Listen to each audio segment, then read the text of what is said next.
जी, मुल्क जे पहिरें चूंडियल वज़ीर आज़म क़ाइद-ए-आम शहीद ज़ुल्फ़िकार अली भुट्टो जी 47 वरसी अॼु जेको आहे अक़ीदत एतिराम सां मल्हाई पई वञे ऐं अॼु वरसी जे हवाले सां जेको ॻड़ी खुदा भुट्टो में मरकज़ी जलसो कयो वेंदो आहे पाकिस्तान पीपल्स पार्टी क़यादत पारां। उहो जेको आहे त मुलतवी कयो वियो, जंहिं करे जेको आहे त पूरे पाकिस्तान में ज़िले सतह ते जेके आहिनि उहे जेको आहे त सादगीअ सां तक़रीबूं मल्हाइण जो ऐलान कयो वियो, छाकाणि त जेके मुल्क में ऐं जेको आहे त खिते में जेके कशीदगीअ वारी सूरत हाल आहे उन जे हवाले सां ई जेको वरसी जूं तक़रीबूं उन्हनि खे सादगी सां मल्हाइण जो ऐलान कयो वियो। ऐं अॼु जेको आहे त हिते ॻड़ी खुदा भुट्टो में पीपी ज़िले लाड़काने पारां जेका आहे उहा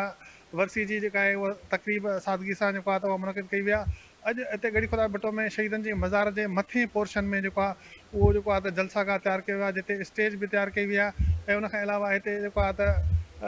क़ुर खानी जेको आहे त उहा कई वेंदी। क़ुर खानी करण खां पोइ इज्तिमाही दुआ घुरी ऐं क़ाइद-ए-आम शहीद ज़ुल्फ़िकार अली भुट्टो जे जेको आहे त ख़िदमतुनि खे जेको आहे त ख़िराज अक़ीदत पेश कयो वेंदो। हिन तक़रीब में पाकिस्तान पीपल्स पार्टी जो चेयरमैन बिलावल भुट्टो ज़रदारी ऐं सिंध जो वॾो वज़ीर सैयद मुराद अली शाह ख़ुसूसी तौर ते शिरकत कंदा। जिन ते क़ुर खानी खां पोइ पाकिस्तान पीपल्स पार्टी जो चेयरमैन बिलावल भुट्टो ज़रदारी हिन वरसी जे जेको